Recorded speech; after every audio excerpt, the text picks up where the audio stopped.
चुंबकत्व है ना। कल हमने क्या किया, चुंबकत्व के अंतर्गत कई विभिन्न बिंदुओं को देखा, जिसके अंतर्गत हमने देखा एकांक ध्रुव किसे कहते हैं, है ना।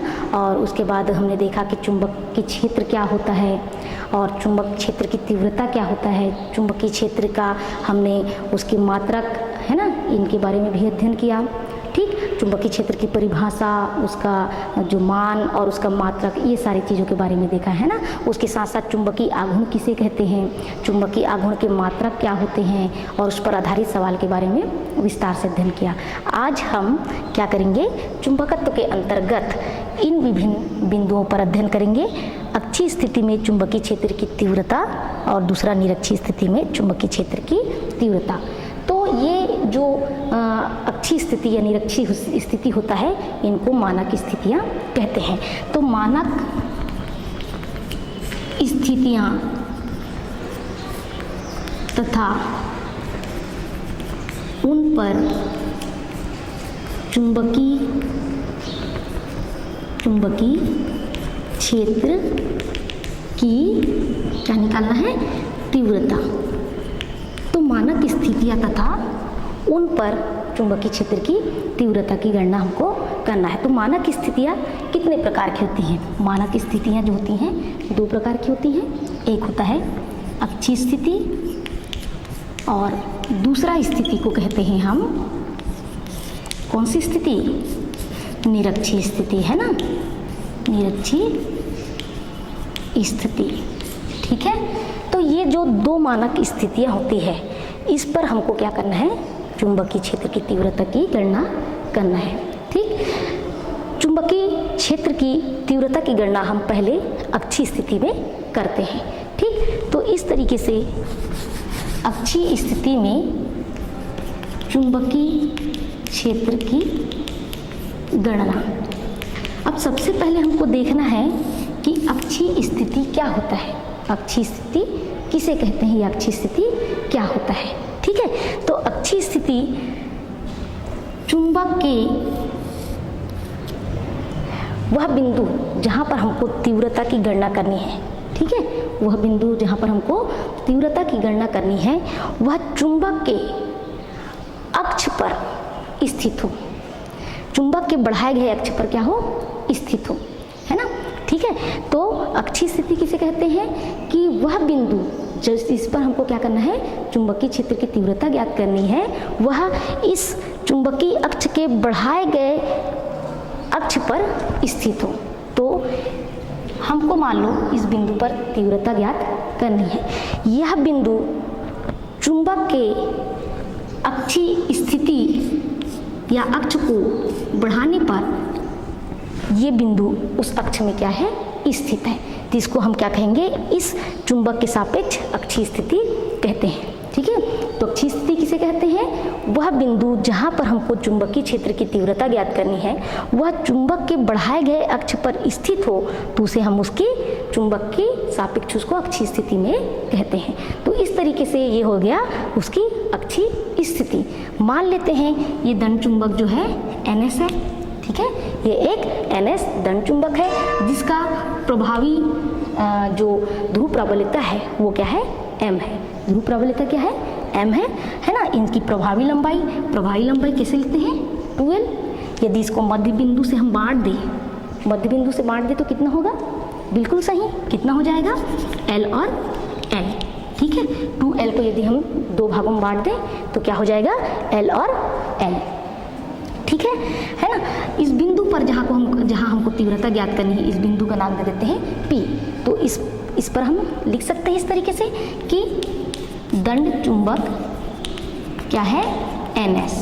ठीक, इसकी ध्रुव प्राबल्यता क्या है, ध्रुव प्राबल्यता दोनों ओर ध्रुव प्राबल्यता है M।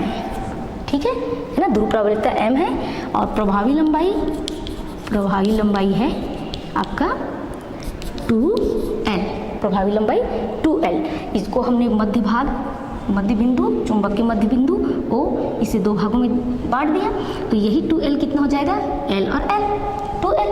ठीक है, मध्य बिंदु से यह बिंदु जहाँ पर हमको चुंबकीय क्षेत्र की तीव्रता ज्ञात करनी है, वो कितनी दूरी पर है, D दूरी पर है ना। तो मध्य बिंदु O से बिंदु P की दूरी D है, जहाँ पर हमको क्या करना है, चुंबकीय क्षेत्र की तीव्रता ज्ञात करनी है। ठीक है, यहाँ चित्र से स्पष्ट है, ये दो भाग की दूरी L और L है। इस मध्य बिंदु O से D दूरी पर ये बिंदु P स्थित है, जहाँ पर हमको इसकी चुंबकीय क्षेत्र की तीव्रता ज्ञात करनी है। ठीक है, तो आप यहाँ पे देख सकते हैं कि ये N और S, ठीक है, दो ध्रुव हैं। इन दोनों ध्रुव क्या करेंगे, इस बिंदु पर अपना अपना चुंबकीय क्षेत्र की तीव्रता लगाएंगे। ये ध्रुव यहाँ पर चुंबकीय क्षेत्र की तीव्रता लगाएगा, है ना, और ये ध्रुव भी क्या करेगा, यहाँ पे चुंबकीय क्षेत्र की तीव्रता लगाएगा। ठीक, तो इनका जो परिणामी तीव्रता होगा उसको हमको क्या करना है, गणना करना है। यहाँ पर इस बिंदु पर हम क्या करते हैं, एकांक उत्तरी ध्रुव की कल्पना, एकांक उत्तरी ध्रुव की कल्पना करते हैं। ठीक है, जिस पर लगने वाला चुंबकीय क्षेत्र की तीव्रता, है ना। तो सबसे पहले हम क्या करें, इसके लिए चुंबक का उत्तरी ध्रुव के कारण इस बिंदु पर लगने वाला चुंबकीय क्षेत्र की तीव्रता, चुंबक के उत्तरी ध्रुव N से बिंदु P पर लगने वाला चुंबकीय क्षेत्र की तीव्रता, चुंबकीय क्षेत्र की तीव्रता, है ना, यानी चुंबक के उत्तरी ध्रुव N से बिंदु P पर, मतलब ये जो है क्या लगाएगा, इस पर चुंबकीय क्षेत्र की तीव्रता लगाएगा। तो चुंबकीय क्षेत्र की तीव्रता, इसको हम किससे दिखाएं, इसको दिखाते हैं B1 से। B1 इज इक्वल टू, चुंबकीय क्षेत्र की तीव्रता के लिए हमने देखा था क्या होता है, हाँ बिल्कुल सही, μ0/4π, है ना, इंटू क्या हो जाएगा, इसका हो जाएगा m और इसका एकांक है इसलिए 1, है ना, तो m इंटू 1/, बीच की दूरी यहाँ से लेकर यहाँ तक की दूरी, इसको क्या नाम लिखेंगे, NP का स्क्वायर, है ना, NP का स्क्वायर। ठीक, तो इस तरीके से क्या निकल जाएगा, ये NP का स्क्वायर। अब इसकी दिशा, ठीक है, ये भी उत्तरी ध्रुव है और यहाँ पे भी हमने उत्तरी ध्रुव की कल्पना की है, तो इसमें क्या लगता है, प्रतिकर्षण, तो इसकी दिशा क्या हो जाएगा, इस दिशा में होगा। ठीक है, किस दिशा में, N से P की ओर। ठीक, तो इसकी दिशा जो हो जाएगा NP की दिशा में।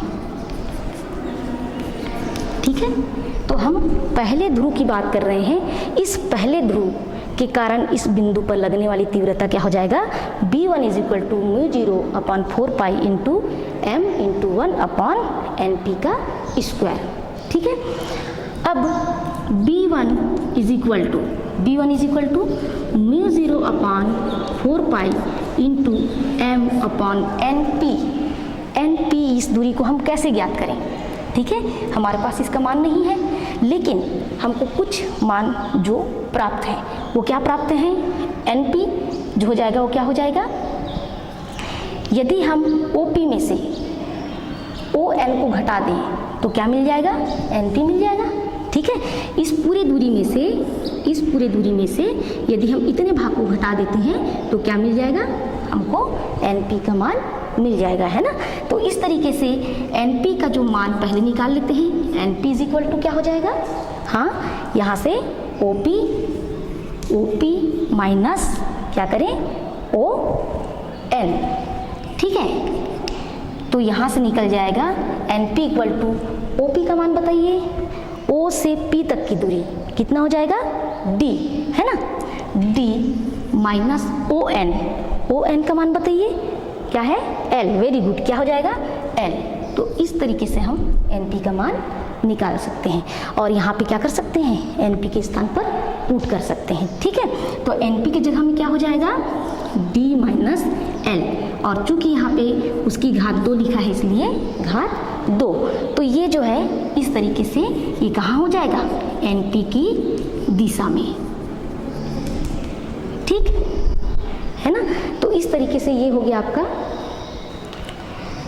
ये पहला समीकरण, ये समीकरण दूसरा, ये समीकरण क्या हो जाएगा, दूसरा।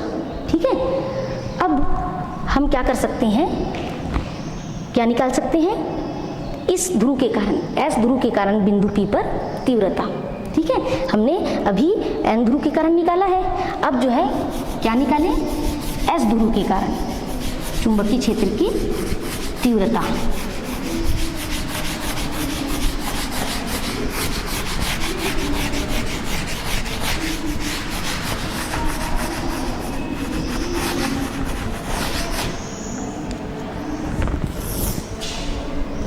ठीक है, तो एस ध्रुव,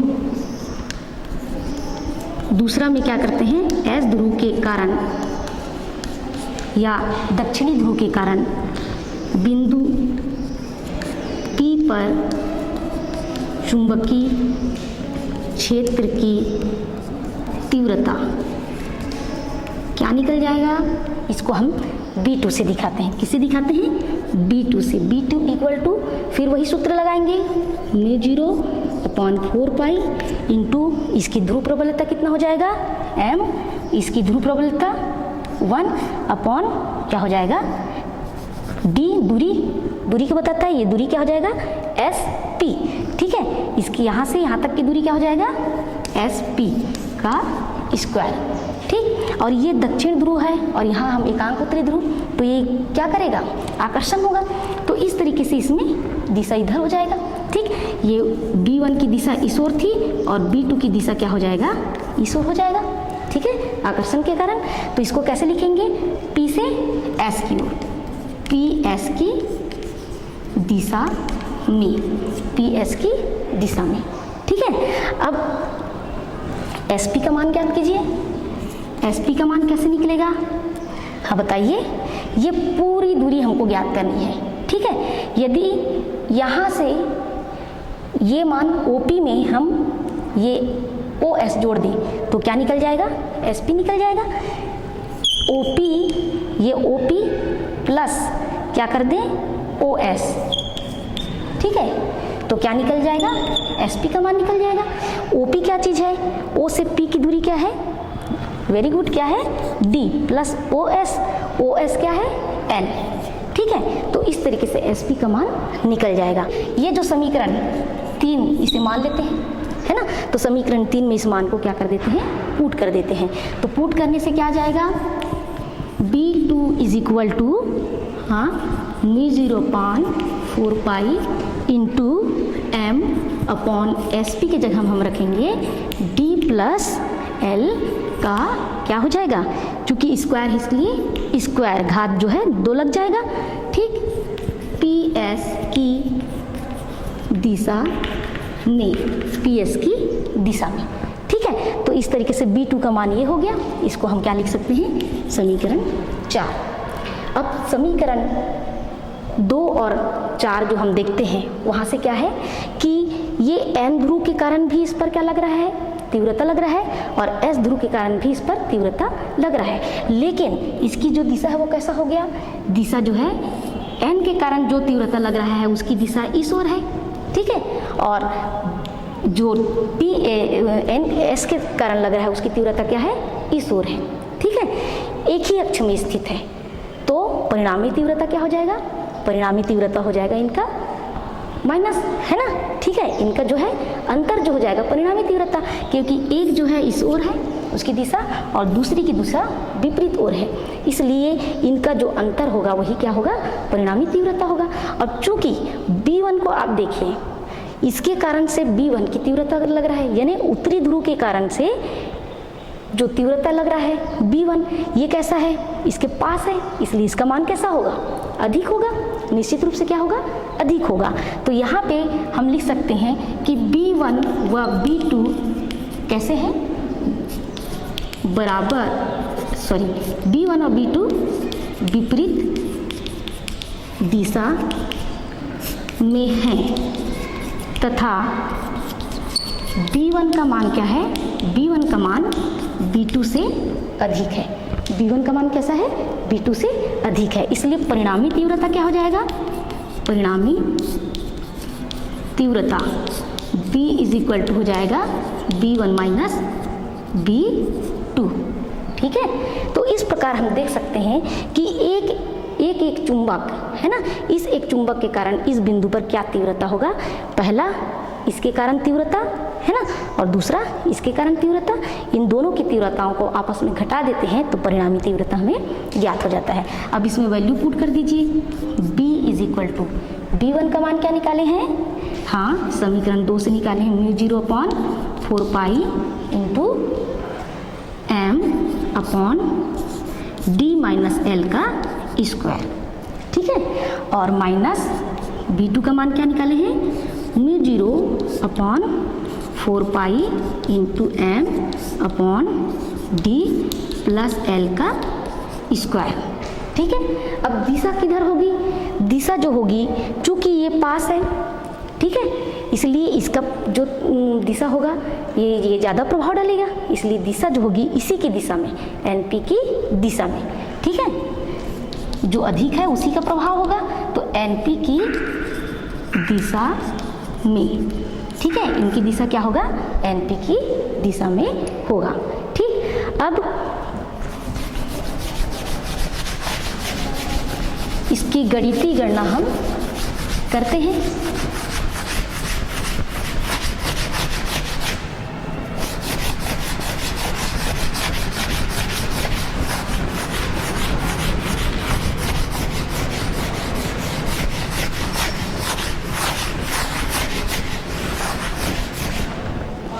तो क्या हो जाएगा, B = जो वैल्यू रखे हैं μ0/4π है ना इंटू m/d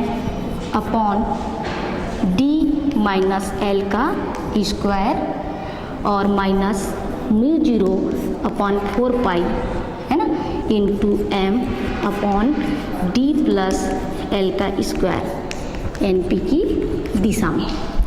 ठीक, यहाँ से आप क्या कर सकते हैं, उभयनिष्ठ दिख रहा है कुछ, हाँ μ0/4π है ना, और m यहाँ पे भी है μ0/4π m, और यहाँ पे भी μ0/4π इंटू m है। इसको क्या निकाल सकते हैं, कॉमन निकाल सकते हैं।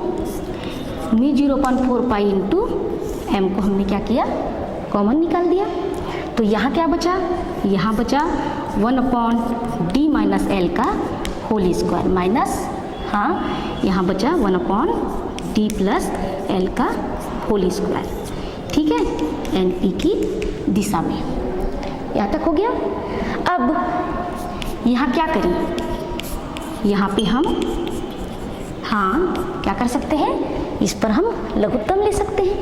ठीक है, लघुत्तम लेंगे तो क्या होगा, लघुत्तम लेंगे तो ये दोनों आपस में अलग अलग है, एक माइनस वाला एक प्लस वाला, d - l d + l, ये क्या हो जाएगा, आपस में गुणा हो जाएगा, और लघुत्तम लेने से यहाँ पर d + l का स्क्वायर का गुणा हो जाएगा, और इधर d - l का स्क्वायर का गुणा हो जाएगा। ठीक है, तो यहाँ से लघुत्तम क्या होगा, d - l का स्क्वायर d + l का स्क्वायर। ठीक है, ये हो गया लघुत्तम, ये इधर क्या हो जाएगा, d + l का स्क्वायर। ठीक है, और माइनस इधर हो जाएगा d - l का स्क्वायर NP की दिशा में। ठीक, μ0/4π इंटू m, अब इसको हम क्या कर देंगे, हल कर देंगे। ठीक है, d + l का होल स्क्वायर, तो आपने सूत्र पढ़ा होगा a + b का होल स्क्वायर इक्वल टू क्या होता है, very good, a² + b² + 2ab। ठीक है, और इसी तरीके से a - b का होल स्क्वायर इक्वल टू क्या होता है, हाँ क्या होता है, a² + b² - 2ab। ठीक, इसमें हम क्या कर देंगे, इसका वैसा ही प्रसार कर देंगे। यहाँ पे a के जगह में d है और b की जगह में क्या है, l है। ठीक, तो प्रसार क्या हो जाएगा, हाँ बताइए, d का स्क्वायर क्या हो जाएगा, d का स्क्वायर प्लस l का स्क्वायर प्लस क्या हो जाएगा, 2dl है ना, क्या हो जाएगा 2dl। ठीक, ये माइनस साइन, इसका प्रसार करिए, d - l का होल स्क्वायर ठीक है, इसमें हो जाता है A square plus B square minus 2ab, तो ये क्या हो जाएगा, हाँ, डी का स्क्वायर प्लस एल का स्क्वायर माइनस 2dl। ठीक, ये बड़ा कोष्टक लगा दिए और नीचे में d माइनस एल का होल स्क्वायर और d प्लस एल का होल स्क्वायर, इन जो होल स्क्वायर लिखा है ना, इस घात को एक बार निकाल दें और इनको लिख दें। ठीक, कैसे लिख दें, d माइनस एल ये हो गया और ये कोष्टक बंद d प्लस एल ये हो गया। ठीक है, और इनका जो है क्या हो जाएगा, घात 2, एक बार जो है घात को हमने क्या कर दिया, निकाल दिया वहाँ पे। ठीक, तो ये जो है इस तरीके से हो गया। अब क्या होगा, अब जो है इसको और थोड़ा हल कर देते हैं।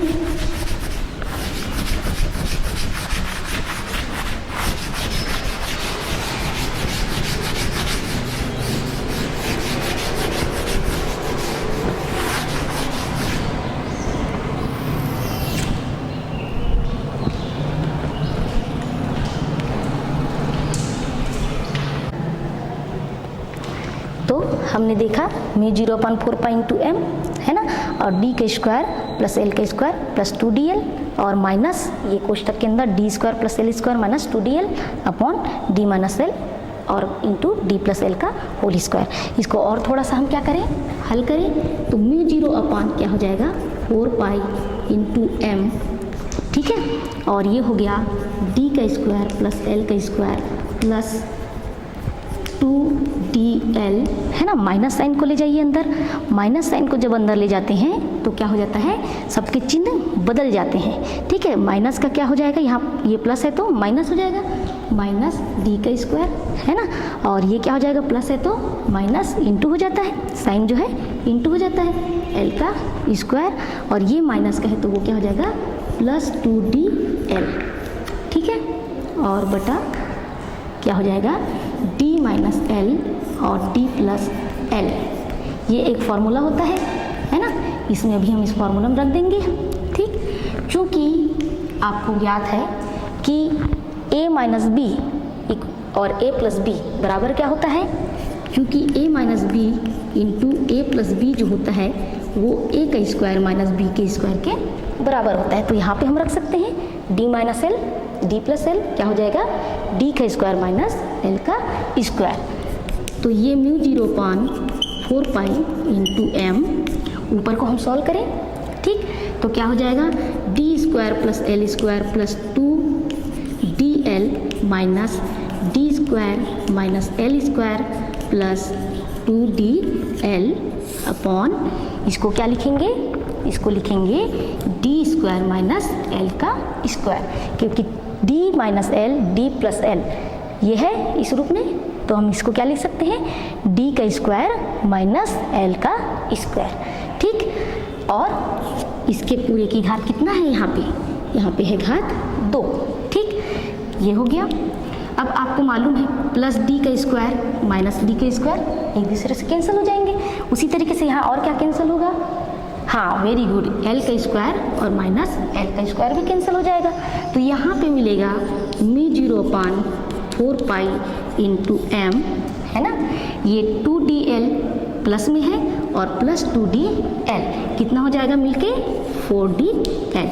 ठीक, और नीचे में जो है मिलेगा हमको d का स्क्वायर माइनस l का स्क्वायर का स्क्वायर। ठीक है, अब यहाँ पे जो राशि हमको मिल रहा है इसको कुछ परिवर्तित करें, क्योंकि हमको कुछ चुंबकीय आघूर्ण का मान ज्ञात है ना, चुंबकीय आघूर्ण का मान ज्ञात है, तो हम उसको कुछ रूप में रूपांतरित कर दें तो क्या हो जाएगा, वो हमको उसका मान प्राप्त हो जाएगा। ठीक है,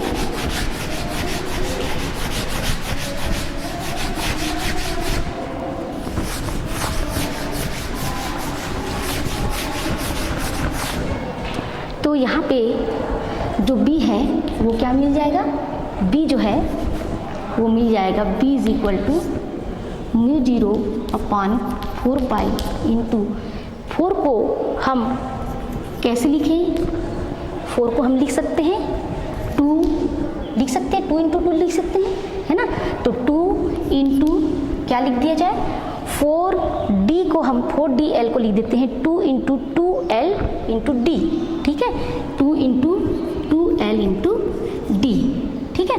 मिलकर दोनों क्या हो जाएंगे, तीनों 2 दूनी 4 L D वही चीज़ है, ठीक, बटा D का स्क्वायर माइनस L का स्क्वायर का होल स्क्वायर NP की दिशा में, ठीक। यहाँ पे आपको मालूम है कि m इंटू 2L क्या होता है, चूँकि m into 2L equal to होता है कैपिटल M, चुंबकीय आघूर्ण, है ना। तो यहाँ पर हम क्या कर सकते हैं, m इंटू 2L की जगह हम क्या रख सकते हैं, कैपिटल M रख सकते हैं, ठीक। म्यू 0/4 पाई इंटू ये दोनों वैल्यू के जगह में हम क्या लिख सकते हैं, कैपिटल M, और क्या बचेगा, ये बच जाएगा 2D अपॉन D का स्क्वायर माइनस L का स्क्वायर का होल स्क्वायर, ठीक। तो इस प्रकार जो मान प्राप्त हुआ B का, है ना, इसे ही क्या कहेंगे हम, चुंबकीय परिणामी चुंबकीय क्षेत्र की तीव्रता, ठीक है ना।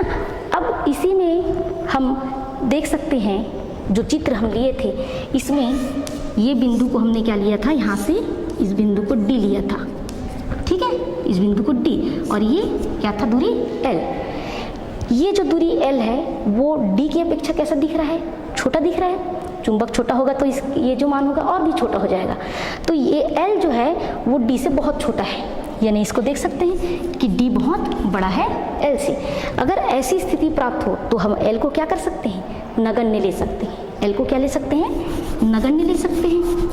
तो L क्या हो जाएगा, नगण्य, मतलब शून्य की ओर जाएगा, ठीक। तो यहाँ पे जब वैल्यू पुट करें तो B इज इक्वल टू क्या हो जाएगा, mu 0/4 pi into capital M, है ना, और ये 2D अपॉन D का स्क्वायर माइनस ये शून्य की ओर चला गया, L जो है शून्य हो जाएगा, शून्य का स्क्वायर NP की दिशा में, ठीक। इसको और हल करें, म्यू 0/4 पाई इंटू M, और ये क्या हो जाएगा, 2D अपॉन D का स्क्वायर की घात 2, मतलब D की घात कितना, 4, है ना। D की घात कितना हो जाएगा, 4, किसकी दिशा में, NP की दिशा में। अब आप देख रहे हैं यहाँ पे D की घात 1 है, D की घात 4 है, ये एक D की घात 1 को काट देगा तो यहाँ पे कितना बच जाएगा, D की घात 3, है ना। D की घात कितना बच जाएगा, 3। तो इसको अपन लिख सकते हैं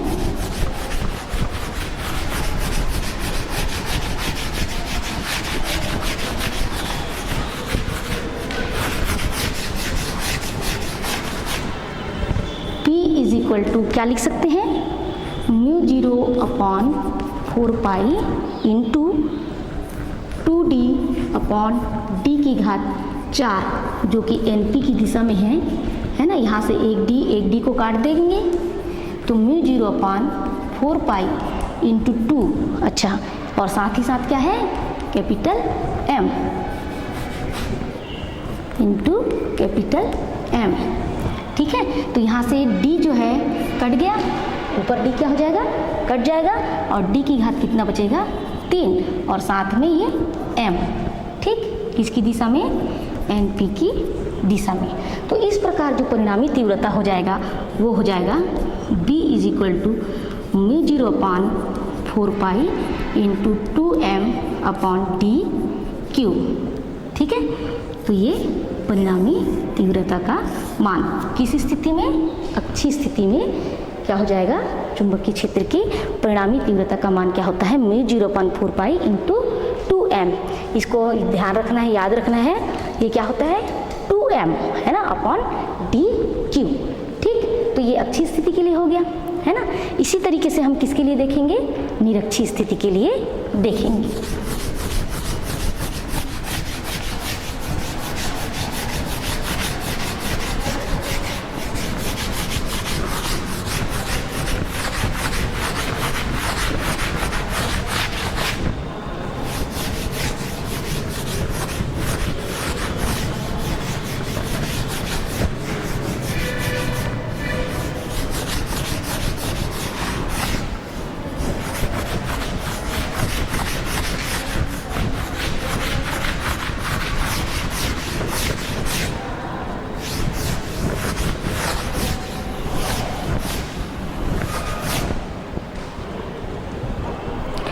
दूसरा है निरक्षीय स्थिति, है ना।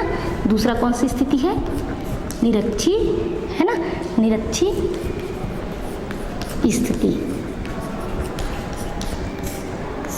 ठीक है, निरक्षीय स्थिति किसे कहते हैं? निरक्षीय स्थिति जहाँ पर जिस बिंदु पर हमको चुंबकीय क्षेत्र की तीव्रता ज्ञात करनी है वह बिंदु चुंबक के लंबवर्धक पर स्थित हो, है ना। तो निरक्षीय स्थिति किसे कहते हैं? यहाँ पे हम ले लेते हैं निरक्षीय स्थिति के लिए स्थिति जो कंडीशन है, पहले देखते हैं निरक्षीय स्थिति किसे कहते हैं। तो ये चुंबक है ना, इसके दो ध्रुव N और S, ठीक है। इसकी प्रभावी लंबाई आपको मालूम है 2L, है ना, और इसके बीच के बिंदु क्या है? O, ठीक। तो निरक्षीय स्थिति किसे कहते हैं? वह जब जो बिंदु, जिस बिंदु पर हमको चुंबकीय क्षेत्र की तीव्रता ज्ञात करनी है वह बिंदु इस केंद्र के लंबवर्धक लंब के पर स्थित हो, है ना, तो उसको क्या कहेंगे? इस चुंबक के सापेक्ष निरक्षीय स्थिति। यानी निरक्षीय स्थिति क्या हुआ कि वह बिंदु जहाँ पर हमको चुंबकीय क्षेत्र की तीव्रता ज्ञात करनी है वो बिंदु इस चुंबक के लंबवर्धक पर स्थित होता है, उसे हम क्या कहते हैं? चुंबक के सापेक्ष निरक्षीय स्थिति कहते हैं। तो ये बिंदु मान लेते हैं क्या है? P, जो कि O से D दूरी पर स्थित है और इसकी प्रभावी लंबाई आपको मालूम है 2L। इसको आधा आधा भागों में बांट दे तो क्या हो जाएगा? L और L, ठीक है। तो इस बिंदु पर हमको क्या करना है? चुंबकीय क्षेत्र की तीव्रता की गणना करनी है, ठीक है। तो इस बिंदु पर हम एकांक उत्तरी ध्रुव की कल्पना करते हैं। इस एकांक उत्तरी ध्रुव पर ये N ध्रुव क्या लगाएगा? तीव्रता लगाएगा, और ये S ध्रुव भी क्या लगाएगा? तीव्रता लगाएगा। परिणाम स्वरूप इस पर जो परिणामी तीव्रता होगा उसका हमको गणना करना है, ठीक है। तो चुंबक, इसमें हम लिख लेंगे कि चुंबक हमने लिया है NS, ठीक। प्रभावी लंबाई हो जाएगा 2L, है ना। केंद्र O से P की दूरी क्या है? D है, और इनकी ध्रुव प्रबलता क्या है? M। दोनों की ध्रुव प्रबलता क्या है? ध्रुव प्रबलता M है, ठीक है। तो बिंदु P पर हमको चुंबकीय तीव्रता की गणना करनी है, ठीक है। बिंदु P पर चुंबकीय क्षेत्र की तीव्रता की गणना करना है। तो सबसे पहले N ध्रुव के कारण इस बिंदु P पर चुंबकीय क्षेत्र की तीव्रता, पहली बात N ध्रुव के कारण, है ना। N ध्रुव के कारण बिंदु P पर चुंबकीय क्षेत्र की तीव्रता, इसको हम किससे दिखाएं? B1 से, है ना। B1 is equal to formula, हाँ, क्या होता है? μ0/4 पाई इंटू क्या हो जाएगा? इंटू ध्रुव प्रबलता M, है ना, और इंटू एकांक उत्तरी ध्रुव है, इसकी ध्रुव प्रबलता M, इंटू इसका हो जाएगा 1 अपॉन क्या हो जाएगा? इसके बीच की दूरी, ये दूरी, ठीक, इसकी बीच की दूरी क्या हो जाएगा? NP। तो दूरी की घात कितना होता है? 2, है ना। तो NP की घात क्या हो जाएगा? 2, ठीक है। दिशा क्या हो जाएगा? चूंकि ये भी उत्तरी ध्रुव, ये भी उत्तरी ध्रुव, तो NP की दिशा में प्रतिकर्षण, है ना। तो NP की दिशा में, NP की दिशा में, तो यहाँ पर जो तीव्रता होगा, ठीक है, तीव्रता B1 इज इक्वल टू क्या हो जाएगा? μ0/4 pi into M upon NP का स्क्वायर, NP की दिशा में। इसी प्रकार S ध्रुव के कारण बिंदु P पर क्या लगेगा? तीव्रता लगेगा, ठीक है। और चूंकि यहाँ एकांक उत्तरी ध्रुव है और ये S है, तो ये इसको क्या करेगा, अपनी ओर आकर्षित करेगा। ठीक है, तो B1 की दिशा हमने देखा ऊपर की ओर जा रहा है और B2 कहाँ आएगा, नीचे की ओर आ जाएगा। तो S ध्रुव के कारण बिंदु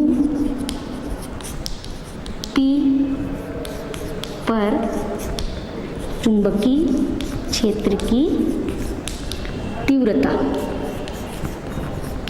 क्या हो जाएगा, ये हो जाएगा B2 is equal to μ0/4π into ध्रुव प्रबलता इसका m है और इसका 1, तो m इंटू 1 यानी m और बटा इनके बीच की दूरी। ठीक है, बीच की दूरी क्या हो जाएगा, SP का स्क्वायर, SP का क्या हो जाएगा, स्क्वायर हो जाएगा। ठीक है, और इसकी दिशा कहाँ की ओर, कहाँ होगी, P से S की ओर, कहाँ होगी, P से S की ओर, तो P S की दिशा में। ठीक है,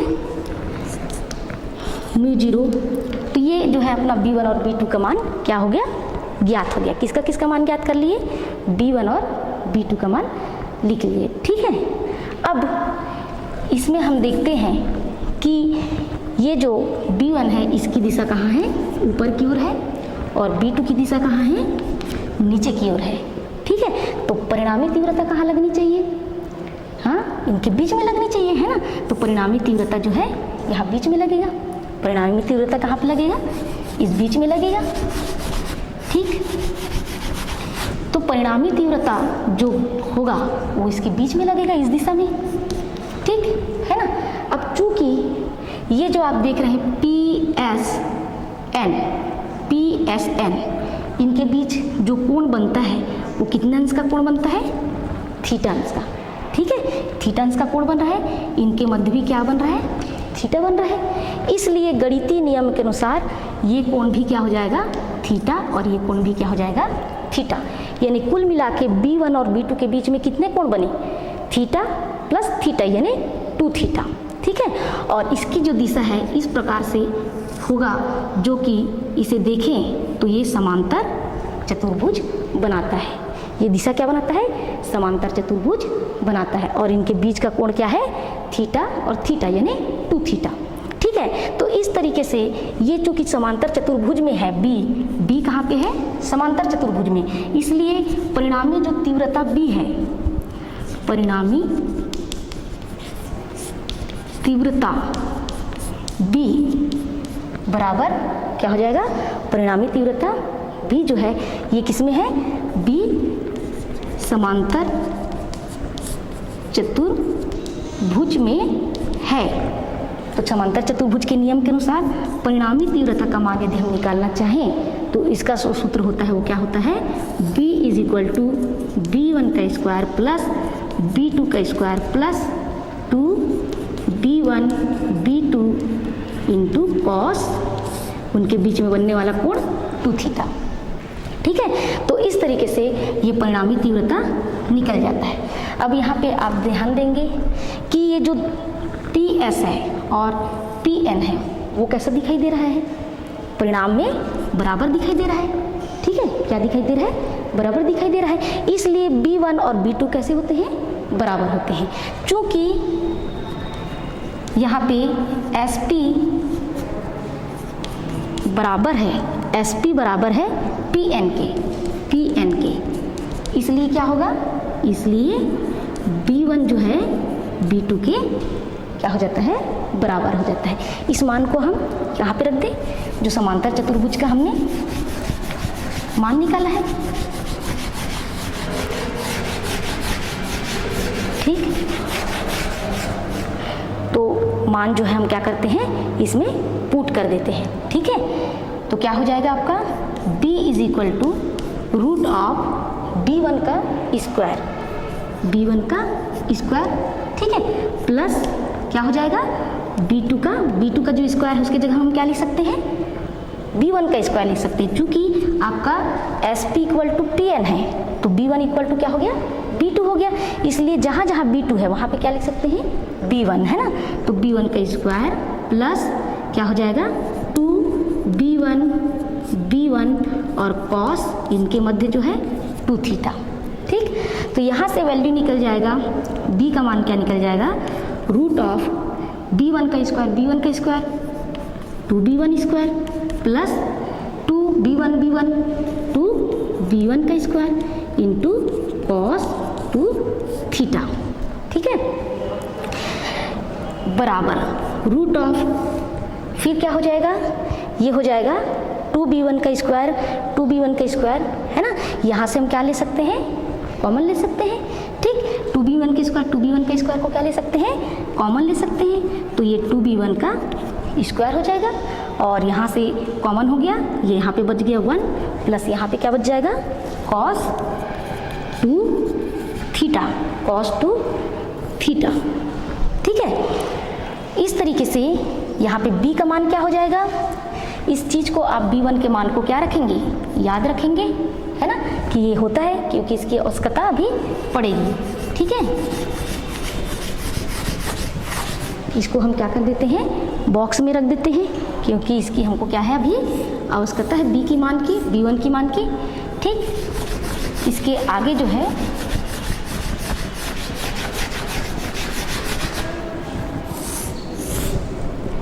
ठीक है, इसको हल करेंगे तो क्या मिलेगा, b is equal to root of 2b1 का स्क्वायर है ना, 1 प्लस जो कॉस लिखा है cos 2 थीटा, ये क्या हो जाएगा, 2b1 का स्क्वायर 1 प्लस cos 2 थीटा, इसका गणितीय जो मान होता है ना, वो क्या होता है, 2 cos स्क्वायर थीटा माइनस 1। ठीक है, इसका जो मान होता है, ठीक, चूँकि आपका cos 2 थीटा का मान क्या होता है, 2 cos स्क्वायर थीटा माइनस 1, इसका मान वहाँ पे पुट करने पर, ठीक है, इस जगह में cos 2 थीटा के मान की जगह हम क्या रखें, 2 cos स्क्वायर थीटा माइनस 1, तो यहाँ से 1 से कट जाएगा। ठीक, बचेगा क्या, बचेगा 2b1 का स्क्वायर है ना, और ये बच गया 2 cos स्क्वायर थीटा। इसको आप कैसे लिख सकते हैं, 2 इंटू 2 b1 का स्क्वायर cos स्क्वायर थीटा। जब इसके आधा घात लेते हैं यानी कि रूट लेते हैं, तो यहाँ से 2 की जोड़ी बनाकर बाहर निकल गया। b1 का स्क्वायर, ये आधा घात, वर्गमूल मतलब आधा घात, उसके आधा घात को क्या कर देता है, ऐसे b1 की घात 2 और उसका घात आधा, इसको काट देता है, तो ये जो है बाहर निकल जाएगा, तो ये हो जाएगा आपका b1 और ये क्या हो जाएगा, cos स्क्वायर की घात 2 थीटा है, तो ये भी क्या हो जाएगा, cos थीटा। तो इस तरीके से ये b का मान निकल गया। अब हम कल इसमें b1 का इस मान को पुट करेंगे, है ना, और cos थीटा का मान ज्ञात करेंगे। ठीक है, और वहाँ से फिर इस वैल्यू को रख कर b का मान ज्ञात कर लेंगे। ठीक है, तो इस प्रकार से निरक्षी स्थिति के लिए हम परिणामी तीव्रता कल इसके जो b1 और cos थीटा है उसका मान निकालेंगे। ठीक है, धन्यवाद।